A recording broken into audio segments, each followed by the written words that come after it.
ஏன்னா கே.எஸ். ராதாகிருஷ்ணன் தான் வந்து உ பிரபாகரனுக்கு தமிழகத்தில் ஒரே ரூம்ல, ஒரே வீட்டுல சில மாதங்கள் தங்கியிருந்த நபர். வேற யாரும் அவர் கூட 5 நிமிஷம் கூட இவங்க கழிச்சதில்ல.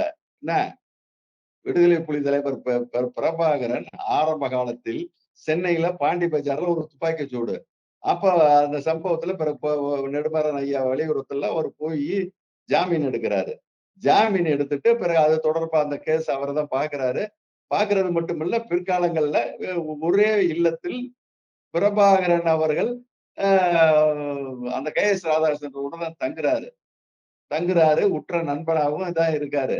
அவரும் ஈழத்தமிழர்களுக்காக பயணித்தவரு. ஏன்னா சரி.